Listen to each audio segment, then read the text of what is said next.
42 million. The art world, where paintings change hands for fortunes. Sold. Thank you very much. But for every known masterpiece, there may be another still waiting to be discovered. This is it. International art dealer Philip Mould and I have teamed up to hunt for lost works by great artists. We use old-fashioned detective work and state-of-the-art science to get to the truth. Science can enable us to see beyond the human eye. Oh, my goodness. Every case is packed with surprise and intrigue. Is it? Or isn't it a Freud, then? But not every painting is quite what it seems. Gosh, why didn't I notice that before? It's a journey that can end in joy. There is enough to support the conclusion that it is by Tom Roberts. Or bitter disappointment. I don't think it's a work by Gauguin. I'm very sorry. This time on Fake or Fortune, we're on the trail of one of the most popular 19th century Orientalist painters. We've sold pictures by Jerome for up to £3 million. Wow. It's a picture that's been rejected for the last 20 years by the leading expert on Jerome. It was a sore point between us for many years. We'll unearth new evidence that questions the original decision. But this is feels like a bit of a breakthrough. We'll decipher clues hidden within the painting itself. I can't see any poor quality here. And use cutting-edge technology to uncover its secrets. Just the sort of thing that you might associate with a faked painting. But questions remain about its authenticity. I would expect better from Jerome. Can we reveal the truth about this intriguing picture?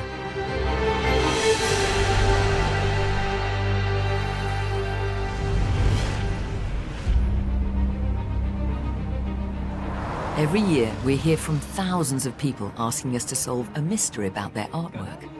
Deciding which ones to investigate can be tricky, but every now and again, we get a request from the far side of the world which is just impossible to ignore.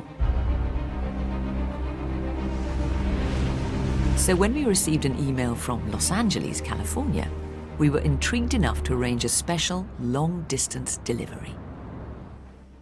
You know something? I just love this moment in the investigation when we see the picture in the flesh for the first time. And this is when we can really start to look for clues. So we have what looks like a man at prayer in a mosque, kneeling, hands raised. And a painting with all the appearance, characteristics of a work by the leading 19th century French painter, Jean-Léon Gérôme. This small oil on canvas is called Arab at Prayer and shows exactly that. But whoever painted it was just as interested in the setting. The man is kneeling on a prayer mat with his shoes off, and behind him there's a large white structure covered in what appear to be intricate Arabic carvings and geometric patterns. And rather helpfully, we have a signature, though as we know, that doesn't necessarily prove anything. But Jerome is, I assume, who the owner thinks this painting is by. And it's up to us to prove one way or the other. Born in 1824, Jean-Léon Gérôme was a master painter of the 19th century. At his peak, he was the most famous living artist. His supremely realistic style was hugely successful and in stark contrast to the later Impressionists. His reputation was built on his early paintings of historical or classical scenes, but he's now perhaps best known for his depictions of the Middle East. The painting is owned by Jon Swihart, who lives in Santa Monica in Los Angeles. John and Kim, very nice to see you. Hello. You as well. Hello? We've arranged a video call with John and his wife, Kim. So let's talk about your painting. We've got it here. And you bought it in New York, I think. John, is that right? Yeah, I got it in 1999 at Christie's in New York. It was listed as Circle of Jerome, so I put a bid on it. What did you end up paying for it, John? I paid $6,325. Whoa, so that's quite a lot. And Circle of Jerome, just to be exactly clear what that means? Yes, so Circle of Jerome, presumably they felt that it evoked the work of the great Jerome, but wasn't necessarily by him. Yes. But what made you decide, John, to spend quite so much money on a painting? Well, I'm an artist myself. I've been painting for 50 years. I've studied him for many years, and I felt intuitive believe that it was a Jerome when I first saw it. And I'm assuming those paintings in the background are your paintings, John, are they? Yeah, this is my studio, yeah, and those are my paintings. And what is it that you love about the painting so much? Anything that he actually created, it's like holy scripture to me. John, you're clearly a devotee of Jerome. I mean, Kim, how does it strike you? It's a healthy obsession and has been since he was a teenager. There isn't a day that goes by he's not researching some information. So you're getting as close to the great man as you can? Exactly, hands-on.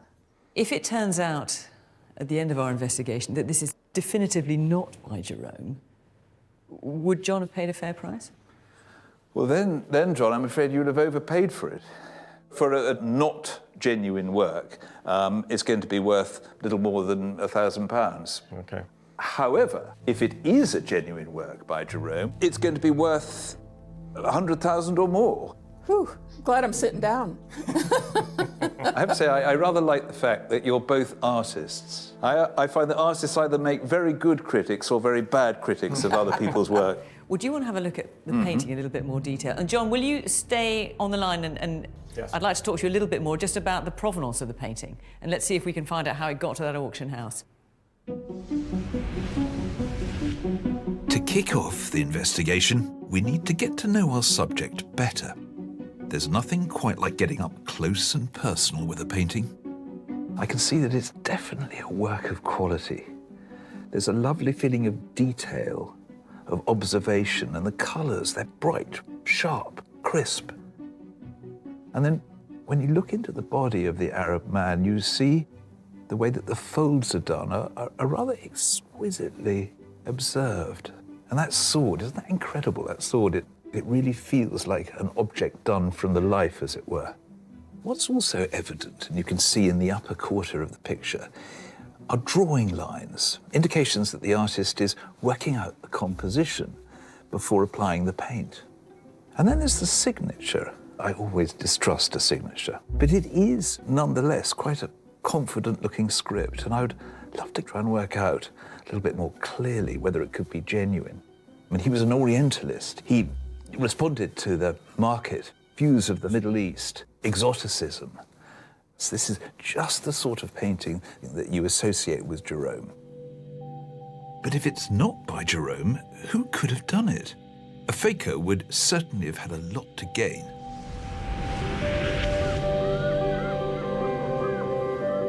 I can see from John's paintings that he's clearly inspired by Jerome's meticulous style and attention to detail. John, before you bought the painting, you already knew a lot about Jerome, didn't you? Yes, I started painting when I was a teenager. Jerome was the first artist I really fell in love with. I studied his work, and that's how I learned to draw and paint. I wanted to paint just like Jerome. So when I began researching Jerome, there was very little information available on him, but I kept finding articles written about him by Professor Gerald Ackerman. Eventually, in 1980, I ended up contacting him, and that started a lifelong friendship with Gerald Ackerman. He's passed away now, but he was the authority on Jerome. He was the man you went to if you wanted to authenticate a painting. Yes. Yeah.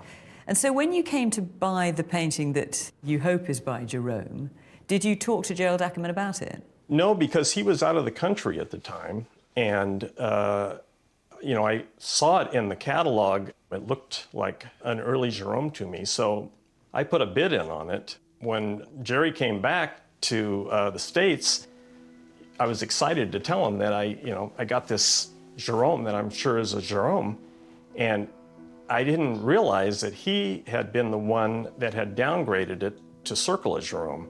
Oh, well, hang on a minute. So he had already looked at it Yeah. and had decided that, in his opinion, it wasn't by Jerome. Yes, and you know, I didn't know he was the one that did that, so he was very unhappy. So you must have been pretty gutted when you heard that Gerald Ackerman had downgraded it. I was upset that he was upset because, like I said, he was a great friend of mine. And so we just sort of never discussed it again. It was a sore point between us for many years. And what did you manage to find out, if anything, about who owned the painting before you bought it? It sold at Christie's in 1978 as a genuine Jerome. So it was then a genuine Jerome from that point until your friend Gerald Ackerman downgraded it? Yes. At the auction you bought it at? Yes. Gosh, that's frustrating, isn't it? Yeah. And if we do manage to establish that it is a genuine Jerome, what will you do with it? I mean, you've had it for 20 years. Will you keep it? Will you sell it?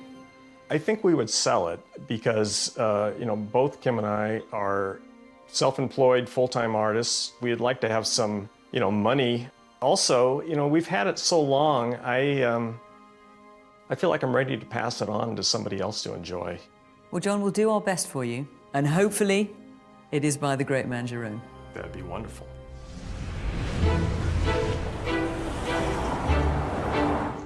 To get our investigation on the right track, we need to familiarise ourselves with Jerome's work. The date on John's painting is 1858, when Jerome would have been 34 years old. Now, that's relatively early in the career of a man who continued painting well into his 70s. I've asked Fiona to join me at the Wallace Collection in London. Fiona, I was really keen to show you this picture because in many ways it's the high watermark of what Jerome can achieve. And have a look at the background of the painting. Can you see anything? I can see the signature, which looks reassuringly familiar. Oh, and the date. It's 1859, so just a year after ours was supposed to be painted. So therefore, stylistically, in terms of what he's capable of, this makes it a really good example. It's called the Drafts Players. And look at the colours. They're stunning, aren't they? And in terms of trying to establish the authenticity of ours, how does this help us? What we're looking for is hyper-realistic skill to show detail. He's just better almost than anyone else, almost before or afterwards. But also it's a question of getting into the picture, seeing the technique, seeing how he mixes his paints and how he applies his brush and comparing it to known works. We need forensically to get to grips with it. I think one of the reasons that Jerome was so successful was that he managed to transport his viewers to a different place and a different time in such a convincing way. There's another painting there, a little bit further down. I'd love to show it to you because it's a great example of some of the issues that we're facing.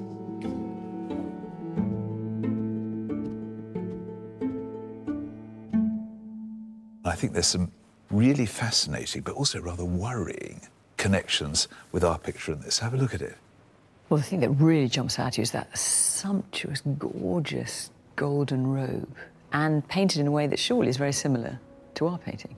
Well, I couldn't agree more. I think in terms of its quality and its composition, it's highly comparable to ours.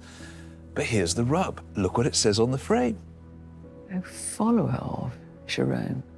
So they don't think it's by Jerome, then? No, so the term follower, rather like circle, means that in their belief it is not actually by the artist. It's someone imitating them. And this is where the problem lies, because I think this is a wonderful quality object. Also, the date, 1859, same as the one we've just seen, you know, absolutely bang on when we want it to be Jerome. And yet, despite all the similarities, their belief is that this is not good enough. I was feeling rather encouraged, having looked at that last painting and looking at this one. I'm now feeling discouraged all over again. Well, I mean, it just shows.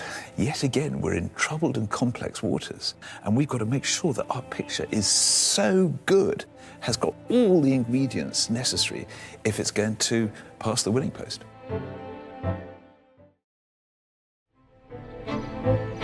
Before I go any further, I need a better understanding of Orientalism and Jerome's place in it. I'm on my way to Sotheby's, where their expert Claude Peening has overseen the sale of a number of record-breaking Orientalist paintings. Jerome is described as an Orientalist. Can you explain what that means for us? So Orientalism was the name given to a whole new genre in art in the mid-19th century. Orient referring at that time to North Africa, the Middle East and Turkey. There was this opportunity for artists as well as travellers to make it across to these countries. And Jerome was one of them. You can imagine what they must have seen getting off the boat. the light, the colours, and it fed this new genre of painting for audiences in Europe and America. Jerome travelled to Turkey in the 1850s, to Egypt from the mid-1850s right through until the 1880s. Orientalism has not been without its critics, it's fair to say, and has had attracted some controversy over the years. There are certain artists, I think, who could be criticised for depicting the East as a sort of exotic place which was somehow to be looked down upon. It's us and them. And less civilised than the Less West. civilised. And, you know, the pictures of harems, for example, I would say do conjure up a very inaccurate picture of what the East really looked like. I mean, for a start, no Western painter, certainly no male painter, would have had access to the harem. You know, whereas Jerome created very respectful narratives with a view to shedding the Orient in a very positive light. Is it possible that if our painting is indeed by Jerome, it represents a real person and a real place? The picture probably brings together different observations that Jerome made on his travels. He would have been familiar with the mosques both of Istanbul, or Constantinople as was, and with the mosques of Cairo. Paintings like Jerome's fell out of favour, didn't they? He was hugely popular in his time. That's right. And then completely fell out of fashion. I think it was more taste that resulted in Orientalism falling out of fashion for quite a large part of the 20th century. And now? But now there has been this remarkable resurgence from people, collectors, institutions, museums in the very countries depicted in the paintings. The reason for this is that Orientalist art paints a picture of how those countries looked 100 or more years ago, at a time when photography was only just beginning, and this has contributed to a growth in prices. And taking Jerome as just one example, I mean, you know, we've sold in these very rooms pictures by Jerome for up to £3 million. Wow. I'm not saying every Jerome is worth that much, but his work is capable of achieving such prices. Right. But still, just as an indication of the amount of interest there is. Absolutely wonderful to see that interest, yeah.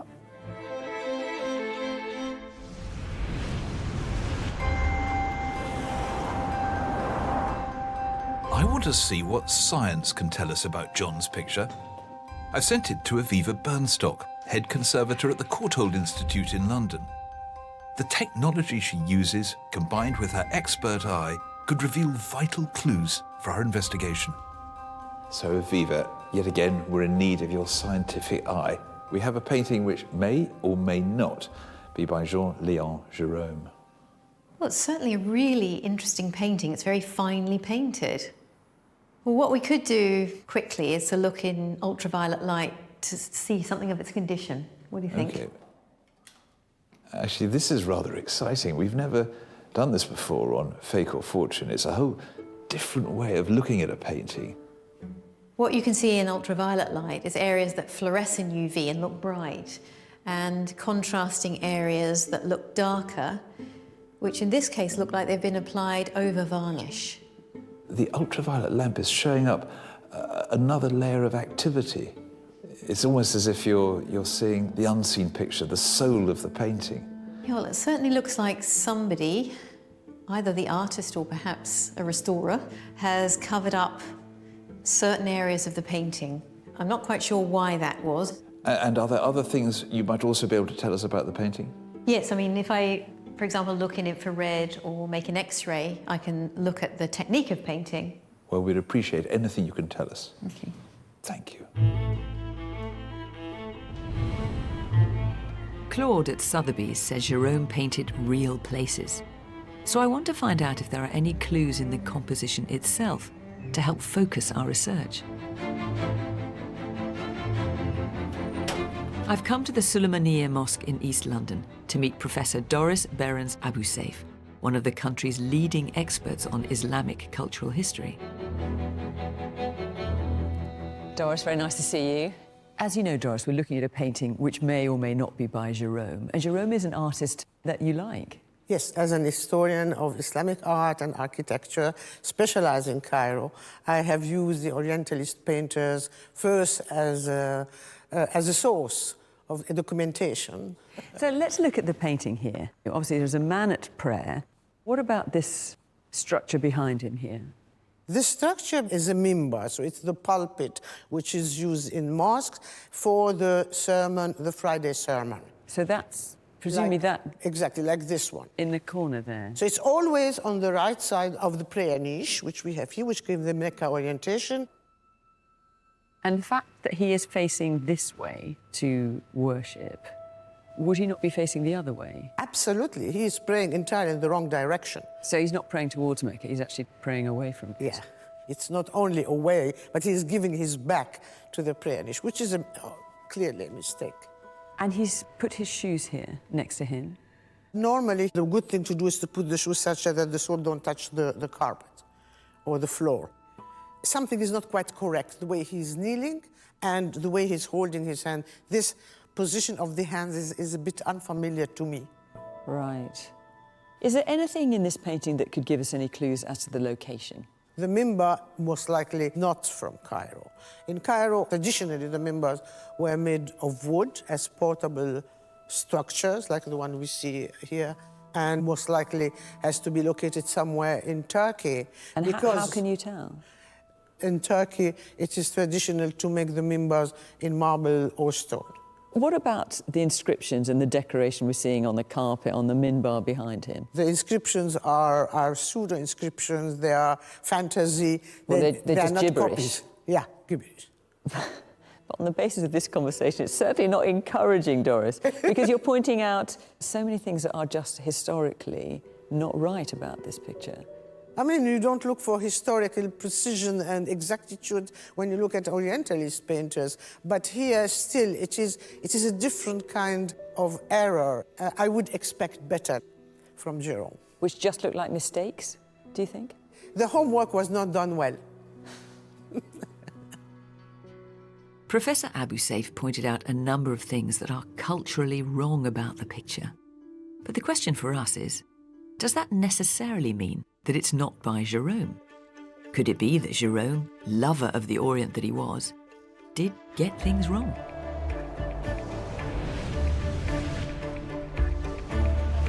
Understanding how Jerome worked could be key to this investigation. But first, I need to look into the history of our picture and who owned it. Perhaps that will deliver some more leads. I've come to the Cambridge University Library, where they have one of the very few available copies of the catalogue raisonné.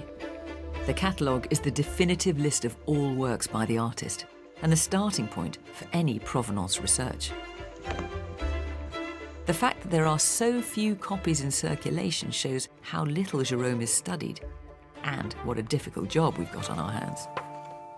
This is the catalogue raisonné by Gerald Ackerman, our owner John's great friend.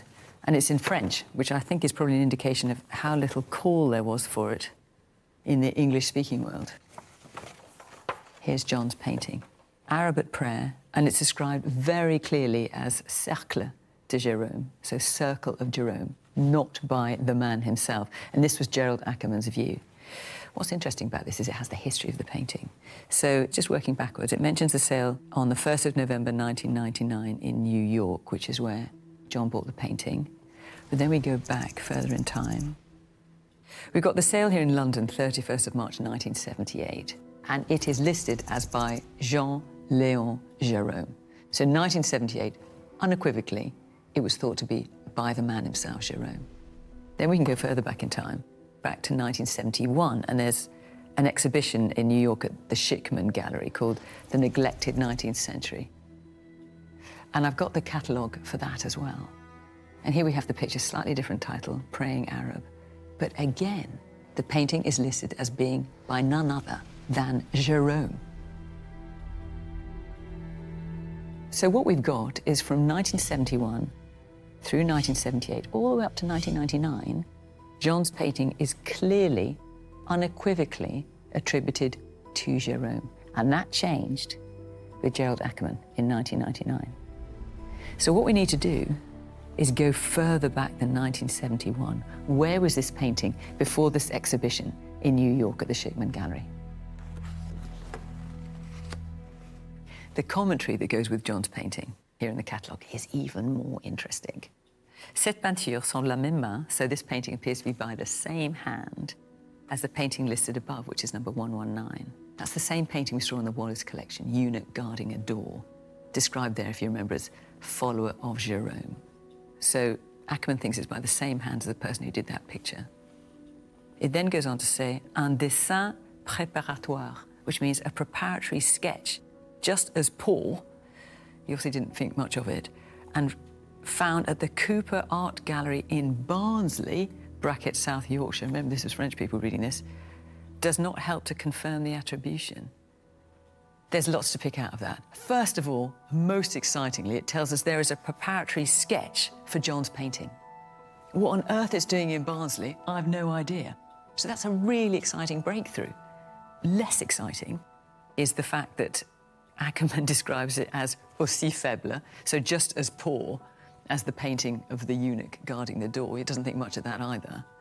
And also the fact that he says it doesn't help to confirm the attribution. Surely that sketch in Barnsley could be useful to our investigation, even though Gerald Ackerman dismissed it. Frustratingly, I've still got more questions than answers, but this feels like a good time to catch up with Philip back at the gallery.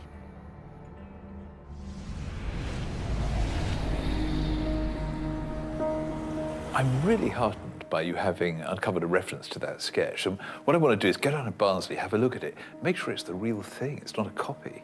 Well, to be honest, we could do with some good news because the world authority on Jerome at the time, Ackerman, was deeply unimpressed by our painting.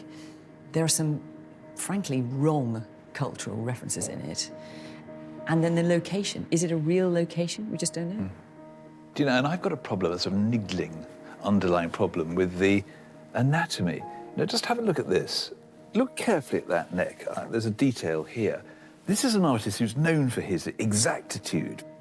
It looks a bit fat. And then have a look at this. Look carefully at those hands in relation to the body. Aren't they just a bit too big?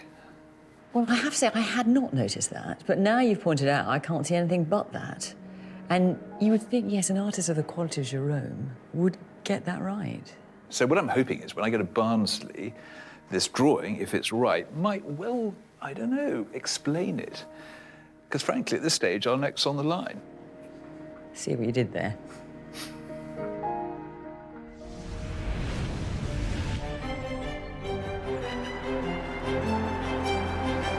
I'm on my way to Barnsley. In the centre of town is the Cooper Gallery, which has the drawing that Ackerman referred to in his catalogue raisonné. Samuel Joshua Cooper was a wealthy 19th century industrialist from here who set up his gallery to hold all the French artwork he'd collected over the years. I love going to the heart of the gallery like this.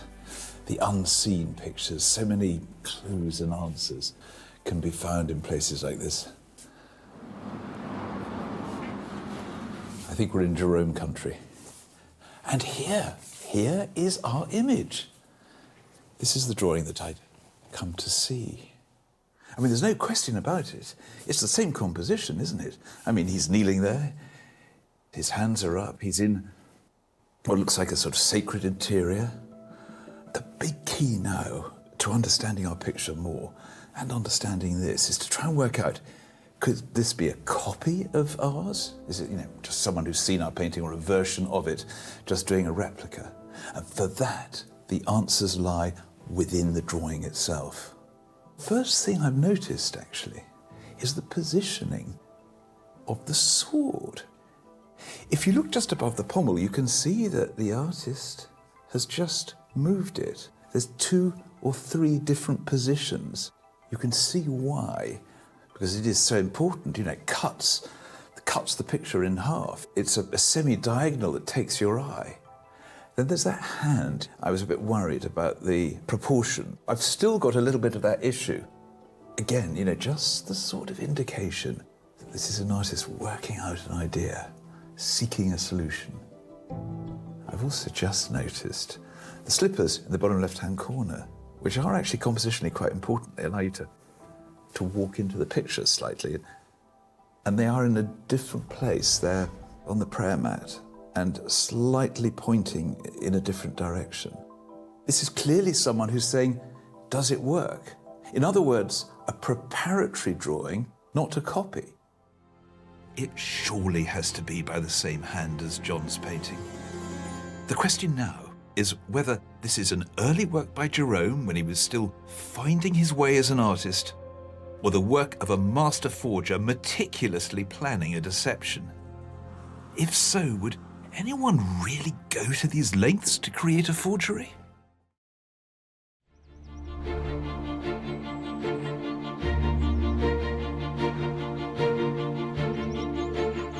I've been looking into the Provenance, trying to find an unbroken paper trail all the way from John back to Jerome.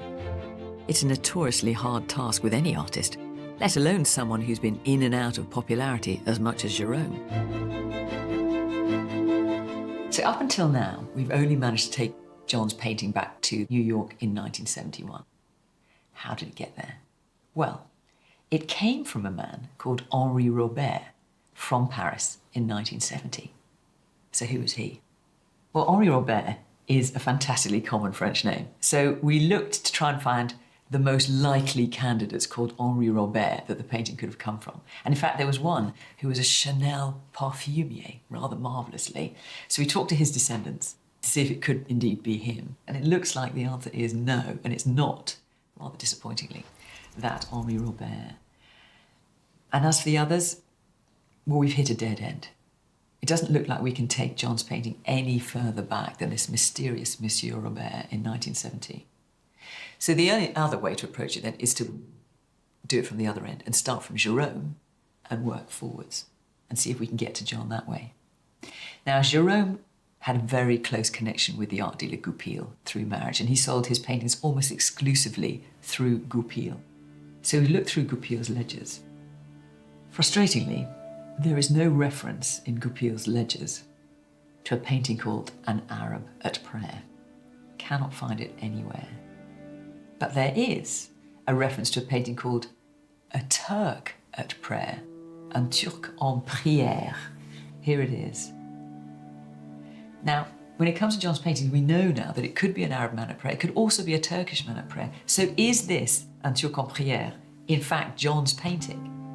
The first thing to do is look for the dimensions. Disappointingly, the dimensions are not here.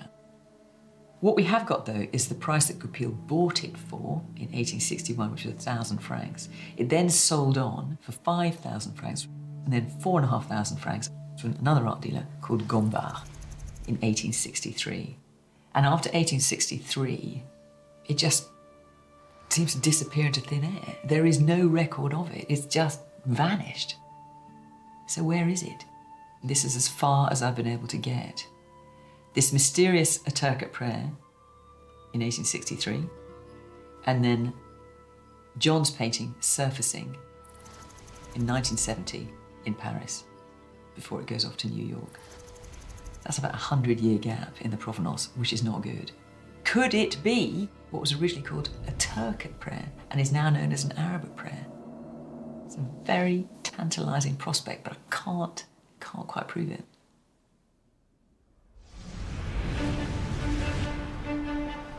There's more research to be done on the sketch I saw at the Cooper Gallery. Across the road is Barnsley's Town Hall, which holds numerous documents relating to Cooper's collection. It's just wonderful how across Britain one can occasionally find these phenomenal collections. And one can only imagine the impact that those drawings and paintings owned by Samuel Cooper must have had in the day on his friends. And here, next to me, is the archive of his notebooks. The exoticism of Jerome's Orientalist work was exactly the sort of art that appealed to newly rich industrialists like Samuel Cooper. I seem to be holding what is an inventory of Cooper's pictures, a little red book, and by coming to G, You've got Jerome, pencil sketches, bought at Rue Lafitte in Paris, where Jerome was living. This has to refer to the drawing, surely, that we've just seen. And what I find so reassuring is that he bought that drawing in Paris in 1891 when Jerome was alive. That's proper Provenance. I think that's another really good reason to believe that drawing. Well, there are some other documents here. So this is, scroll forward 100 years, a letter from Gerald Ackerman, the Jerome scholar. And he's writing to the Cooper Gallery we've just been in about their drawing. So he starts with a heading, Praying Man en face. This is after a painting on wood, which I have long doubted. Trouble is, he's saying it's on wood. John's is on canvas. The finished panel, he says, is weak in so many places that it's never stayed long in any collection.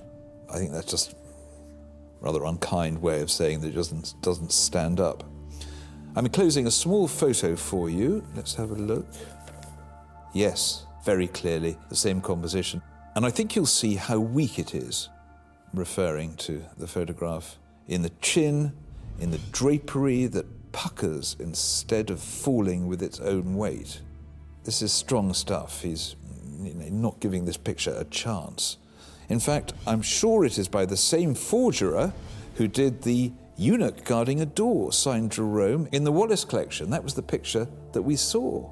So he's saying that the drawing, the painting, and the one in the Wallace collection are all by the same sinister hand, this forger, as he calls it. Well, I have to say that in art historical terms, this is very damning. He hasn't left any chance for it being right. And we're going to need to revisit this and represent the argument with real vigour if we're going to prove John's painting.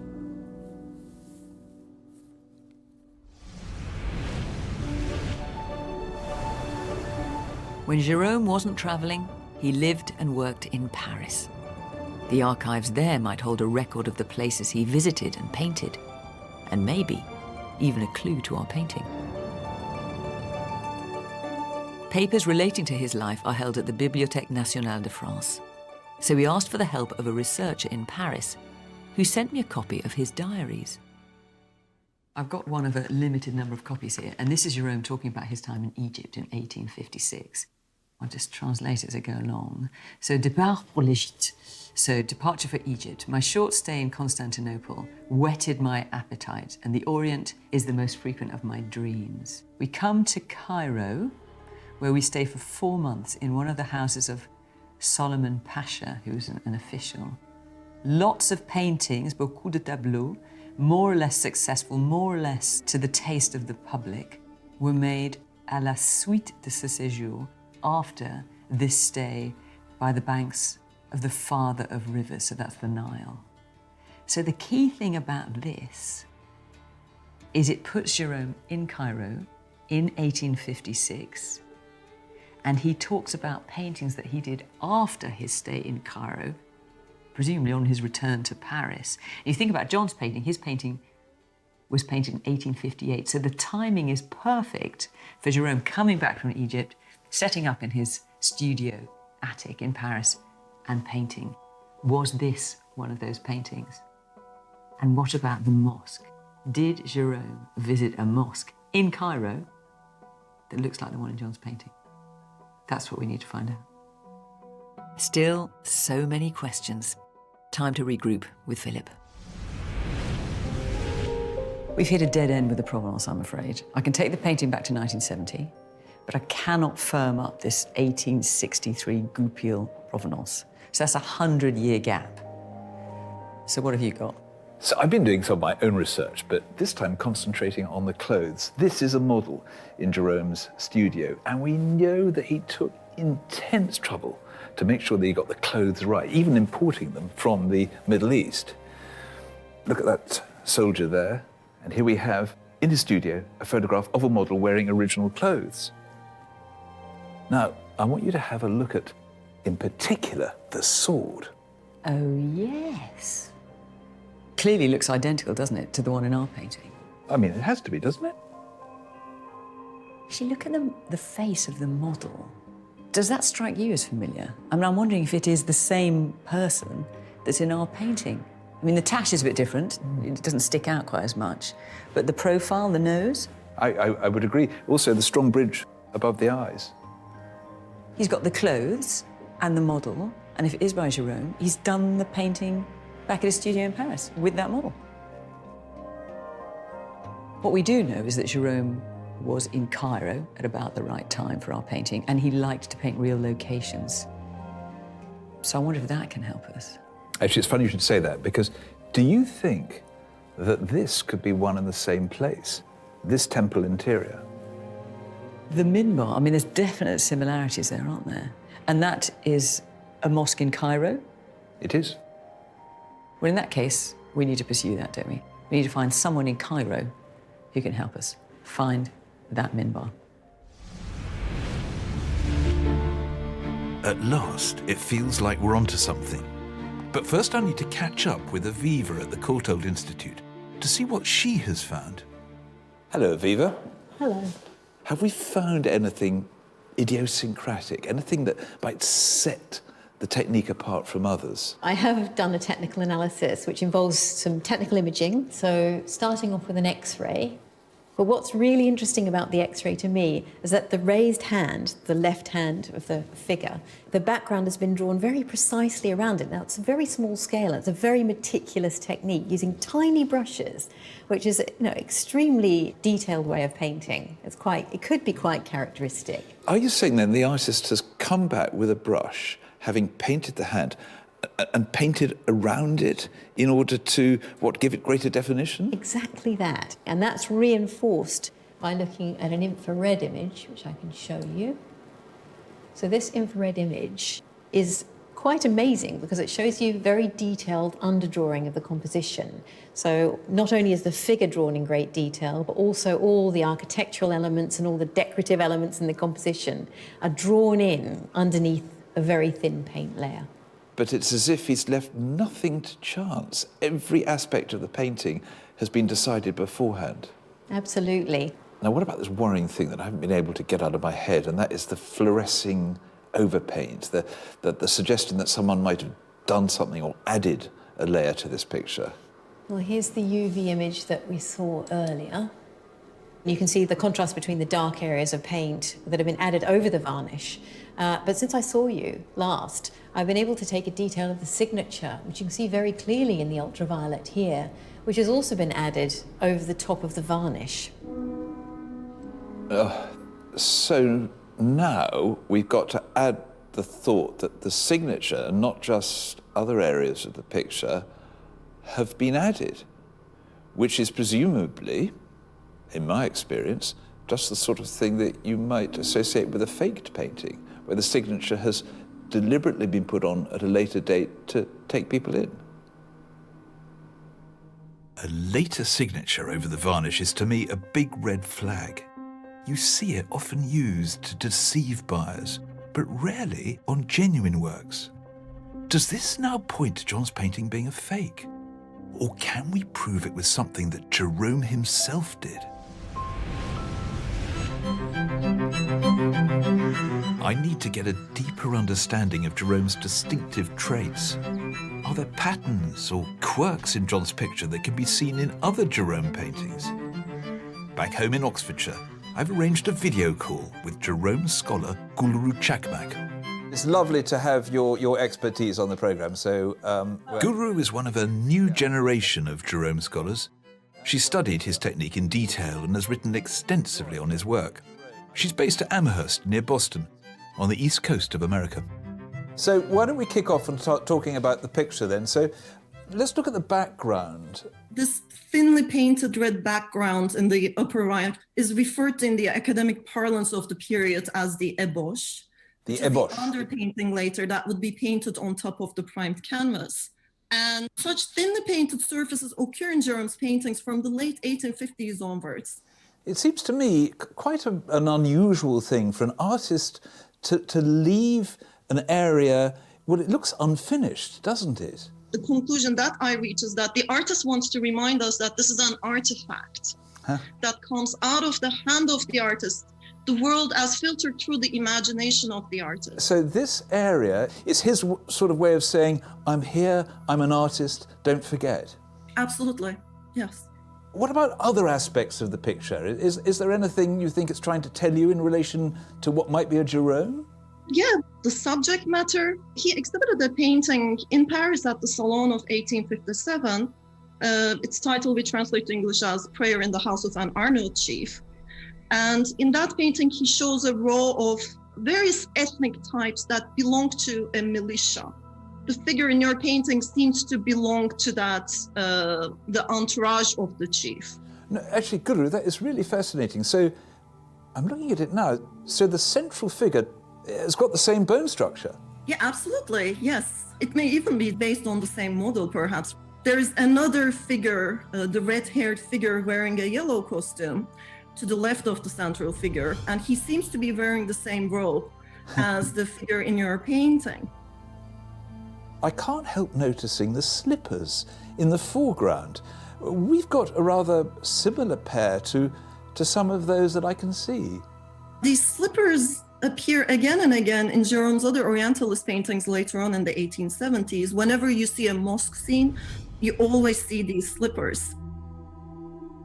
Moving from the slippers to the rug, we know that this inscription is a work of imagination, don't we? Is this something that you would find in a Jerome, a man who took his job so seriously? Let's imagine ourselves being painters. Photography has been declared to the world in 1839 with the invention of the daguerreotype, right? If photography can already do what you can do, how do you justify painting? He could have painted it very precisely if he wanted to, right? But he doesn't, he's not trying to copy it. He just wants to transport us to the idea of the East as filtered through the artist's imagination, experience, understanding of the world. Knowing how you know Jerome, do you feel it's by him? Well, I would need to see the painting itself. If it's by Jerome, I think it will be an important one that will find its place in the narrative of Jerome's turn from history painting, let's say, to Orientalism. So that's exciting. If it is by Jerome, it's a crucial one in terms of his stylistic development. Absolutely.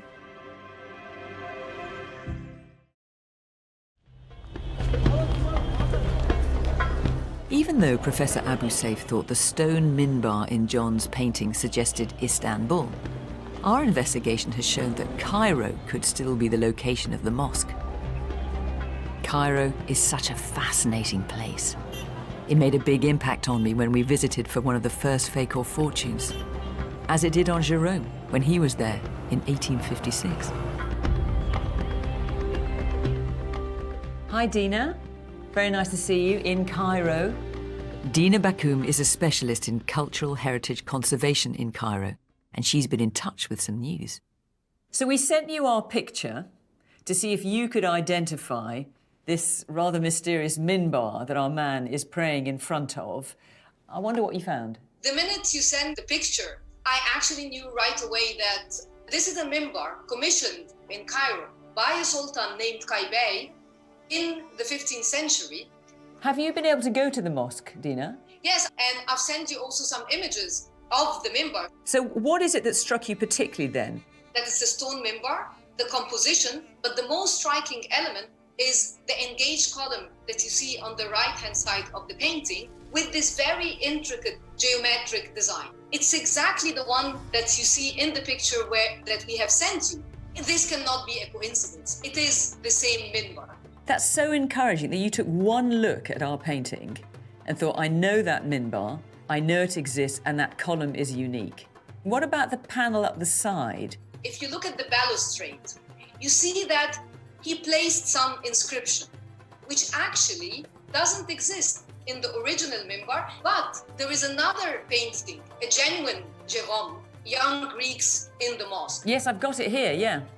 So here, you see that our same balustrade, you see that it's a stone minbar, and you see the flank in the background decorated with these star patterns. I mean, just playing devil's advocate for a minute here, Dina.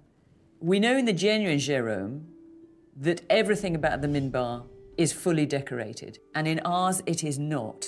And I just wonder why he wouldn't do it in this one. My feeling is for aesthetics. I think if we would have had the whole decoration with the star patterns on the flank, it would have been too much, and maybe the man would not stand so much out.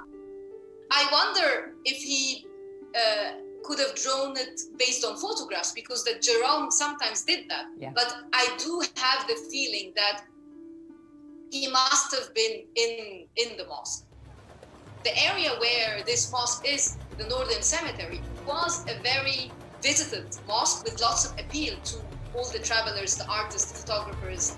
That's really encouraging, Dina. Thank you so much. I worried when we asked you to look into this that actually we were going to come to a bit of a dead end. But this feels like a bit of a breakthrough. Dina, thank you so much. So grateful. It's a pleasure.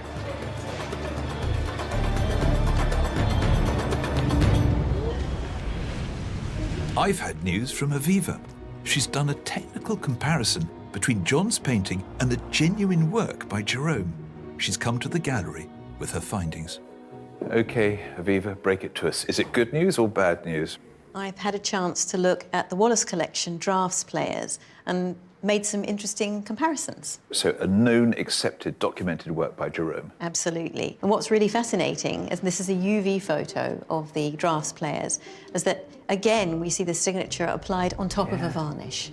Exactly the same as the Arab in prayer. And not only that, we see other similarities in the underdrawing, and you can see that the whole grid, or the table that the drafts players are sitting on, the drafts board, is all done in fine detail underneath the paint film. It's all drawn in, just the same as the detailed architecture in the Praying Man. So the idiosyncratic things that were worrying about John's picture are to be found in another work by Jerome. Absolutely, and I think even more compelling is the way that the faces and hands are painted in the two paintings. Very fine brush strokes. It'd be very hard to mimic that. They're very, very similar to each other. Well, I think, technically speaking, we've got a really strong case here. I think we're almost ready to present it. So that signature on top of the varnish, which looked like a worrying sign of forgery, turns out to be something that Jerome had a habit of doing. I'm feeling increasingly hopeful about this painting. We've gathered together all our evidence and, along with the painting, sent it to the leading authority on Jerome, Dr. Emily Weeks. She is now the person who decides whether a work is genuine or not. Have we done enough to determine once and for all that this is a work by Jerome and not a carefully crafted forgery? I think, Philip, we've gone as far with this as we can go now. So let's look at the case for and against. Yeah, it seems to me that stylistically and technically we really achieved what we set out to do. You know, we now know that he did use a process that looks like overpaint. No, he used underdrawing. The quirks of this picture are things that we can expect to see in a genuine work by Jerome. Culturally, not so good. Because there are quite a few things that are wrong with our picture. He's got his back to the minbar, which someone would not do in a mosque. And then let's not forget, we've got a 100-year gap in the Provenance. And you could throw in that letter from Ackerman, which does give you some reason for concern. He's referring to another image. I mean, could there therefore be an original painting of which this is just no more than a mere copy? Let's not forget, though, that when Ackerman was downgrading this painting in, 1999, the internet was in relatively early days. He didn't have access to anything like the kind of digital technology to look at things online in the way that we can. And also, I have to say, I was warmed by that drawing. You know, it did look as though it was preparatory for our painting. It felt linked. So now we need Emily to have a look and give us her verdict.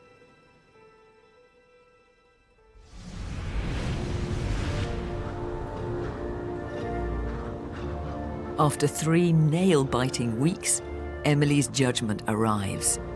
Time to call John and Kim. Hello there. How are you both?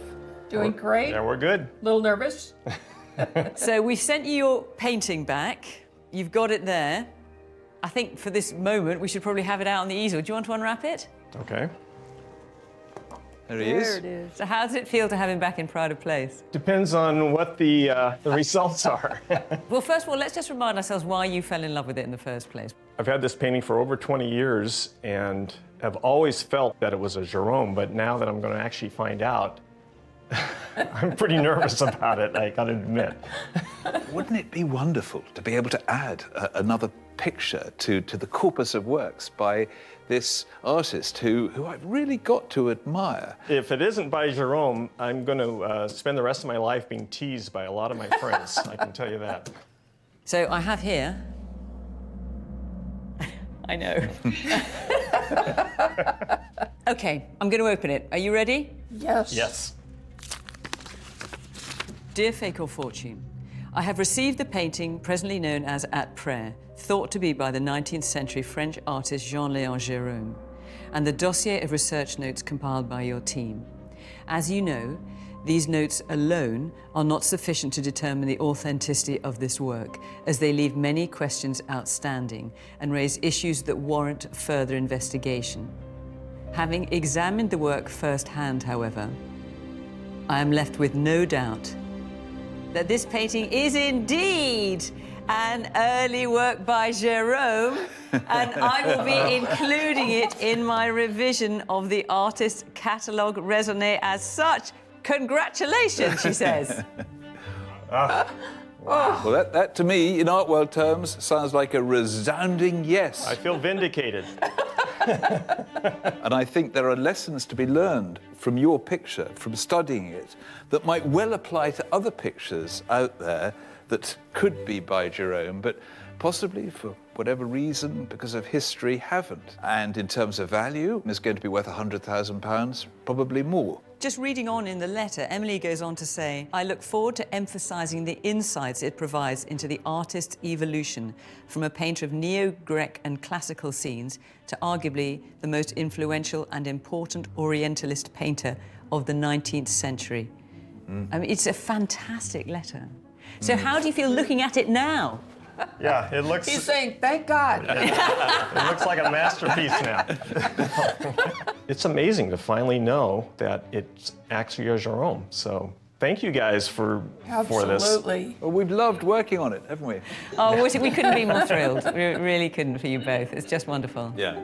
Thank you. I'm so happy for John and Kim. I mean, they are thrilled, as are we, and you wouldn't meet a lovelier couple. And actually, reading the letter, do you remember how you were troubled by the thick neck and the fact that the hand seemed so big relative to the size of the head? Well, Emily Weeks has written in here, the weaknesses of the figure were typical of the artist's figurative works at this time. So the thick neck came good for us in the end. And I think we've witnessed something else today, and that is that sort of jolt when art history moves on. And there are going to be a lot of other pictures out there that now need to be reconsidered. Paintings that we ourselves have seen may now soon get the full mantle of an attribution to the great Jean-Léon Gérôme.